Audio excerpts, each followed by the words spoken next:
I didn't go in thinking I'm gonna be a star. You know, with my training, I just wanted to be good. Who wouldn't love playing for millions of people all around the world, different places every night?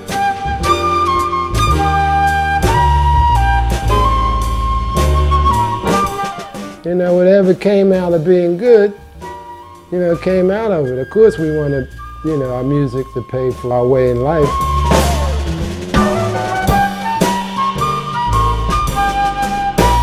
I don't know, you know, what brings success, what brings, I just think if you keep doing it.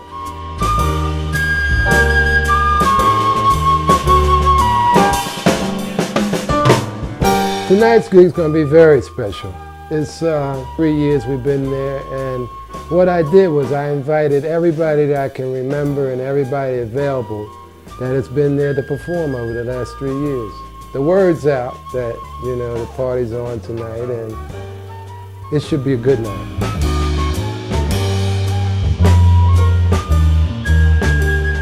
I was born in Philadelphia, Pennsylvania, 1959, August the 20th.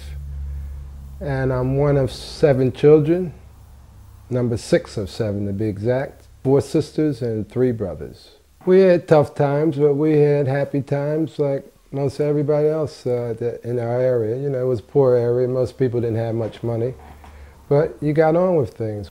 My biggest memory of my father is working all the time, usually 2, 3 jobs, factory work, window cleaning, whatever it took to raise 7 kids.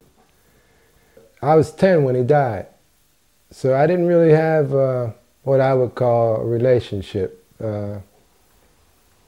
in the sense of remembering things we talked about and personal things, father and son things. I wish I had known him a lot better now that I am older. Mom's is semi-retired now.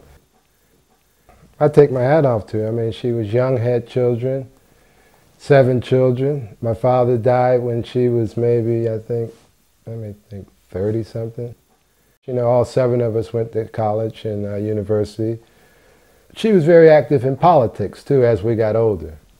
So she ran campaigns for different politicians, and she even ran for office in the 70s. Me and Mrs. Jones, that was her theme. Fantastic it was. Everywhere you look around town, you see your mother's picture. Me and Mrs. Jones for state legislator.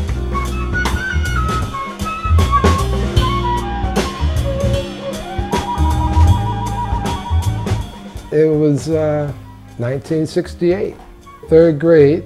I went to a counselor. They were giving away instruments. I told her I wanted to play saxophone. And she said, well, you're too small to play sax. We'll try to get you a flute. I can still remember the smell of it, too, and everything. I had a distinct smell. A lot of flutes have, the cases and things have smells to them.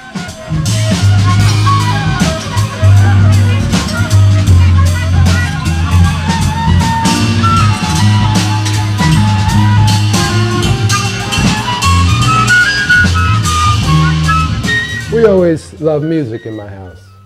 And I think that's what it stems from. So everybody would imitate records they hear and sing along with them. My brother was a drummer. He's the musician in the family. At least that's what we thought at the time. My brother had a band, Seabreeze. I was sitting on the basement steps just watching him. And he said, come on, it's about time, get your flute, man. Come on and play. So he said, I went upstairs, got my flute. And in his words, I never stopped playing since.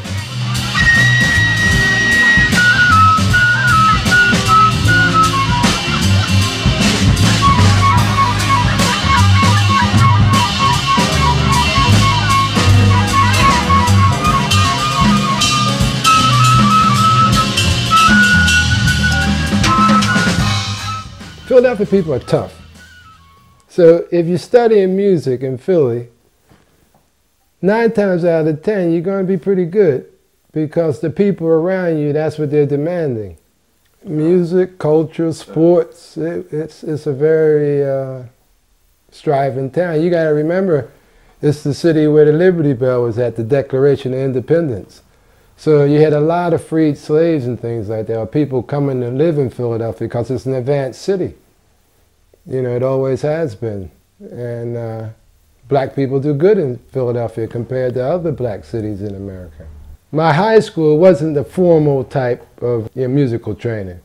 I had a teacher who, Corey Shepard was his name. We called him Shep. And he would book us gigs. We were working gigs like in high school. And then we were meeting people. I never forget Gladys Knight and the Pips. He had us arranged to meet her, Ramsey Lewis. I had a good privilege to meet Grover Washington Jr. and eventually perform with him while I was in high school. And it was a lifelong friend. And he had a big influence on me.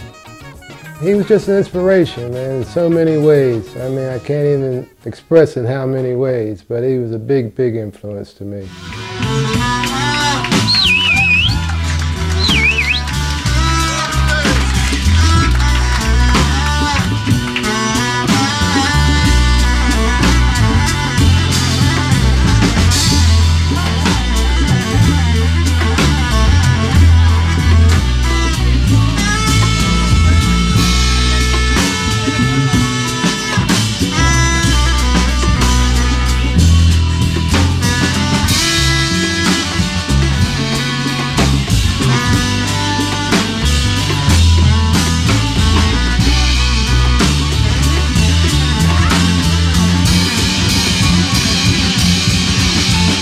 In 1977, I went to Berklee College of Music in Boston, Massachusetts. It was a place that was mind-blowing for me, coming from Philly, you know, having a little bit of musical knowledge. You know, I'm thinking I was pretty good. Here I come to this environment where I'm in school with every nationality you can think of, and everybody's common goal is to be a good jazzer, or a good rocker, or a good whatever. And your teachers were the people in the industry. That's what made this college different than any other college. And I got there and I realized I wasn't good at all. I had a long, long way to go. My first week at college, I went into a club, Paul's Mall in Boston, and there was my hero, Dexter Gordon. My first week at college, he was doing a 2-week concert. And man, from that day on, it was jazz all the way, man. I hadn't heard it done better, and I don't think I've heard it done live better since. Yeah, I'm still chasing that night.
1980, I graduated from Berklee, and a teacher of mine, a good friend too, Paul, had said to me that he was quitting. And I said, well, what are you going to do now you're quitting? I mean, you're one of the best teachers at Berklee. What are you going to do now you're quitting? He says, I'm going to California. You want to come? We get there, and his uncle doesn't like him with a black guy. So he ended up sleeping in his car. And I've had my sister's house, so he would come over there occasionally. I go over to my sister's house, but then me and my brother-in-law didn't get along, so I ended up sleeping in my car. I went to Hollywood Boulevard, and I would busk every day for hours, so that I became a part of Hollywood Boulevard. I mean, every shopkeeper knew me. So I looked at this as a way where I could practice and make a living. The Herald Examiner did a front page story on the Pied Piper of Hollywood Boulevard. After that, some other playing opportunities came up. I got a gig, some clubs booked me. Some musicians who didn't know I was sleeping in my car at the time gave me gigs. It got a little better at the time. So at that point, I started working with a lot of different LA people, doing session work, jingles, occasional little gig with Chaka or somebody like that. So yeah, from there, I was pretty busy after that. I always stayed active musically, and it started from busking. Yeah, after Los Angeles, I decided to get a place in New York, and I moved to Brooklyn. New York was good to me in some respect, but I spent most of my time in Philadelphia too during that time. I mean, I was back and forth because Philadelphia is only an hour and a half away from New York, south. So my band was working much more in Philadelphia, LJQ at that time. But I was up in New York because New York is the center of the bigger gigs. I've worked with Charles Davis, Clifford Jordan, Branford Marsalis, Ralph Moore, Curtis Fuller. The list goes on. That's why I said, from the time I was 17 up until present, my whole life has been around being around the best musicians. In '87, I was offered a post to teach music in the Bahamas. That was my connection to getting to England, because that's where I met my wife. In 1994, we had a child, so I've been spending most of my time here ever since. My favorite place to watch jazz are small venues, little bars, little clubs. The Lion and Lobster audience is one like I never experienced before I came here. You know, even at the local bars in Philly or New York, it's a different vibe.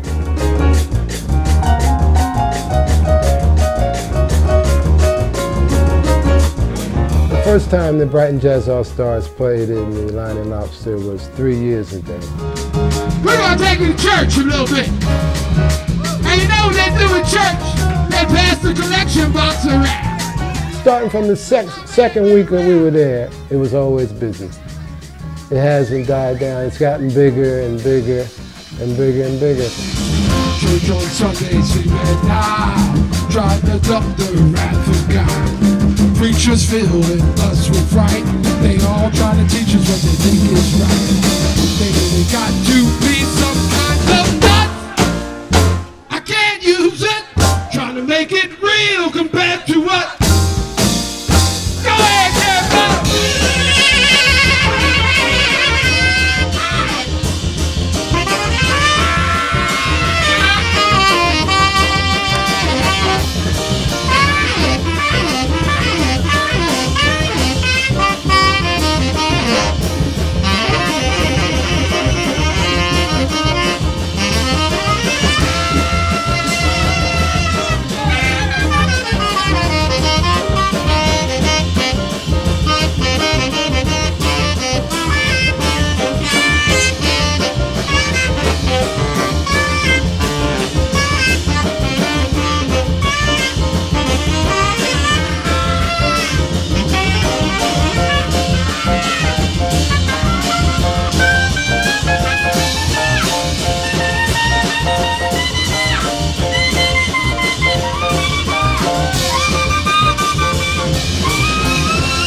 get real compared to what?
We'd like to thank you so much for making this night possible.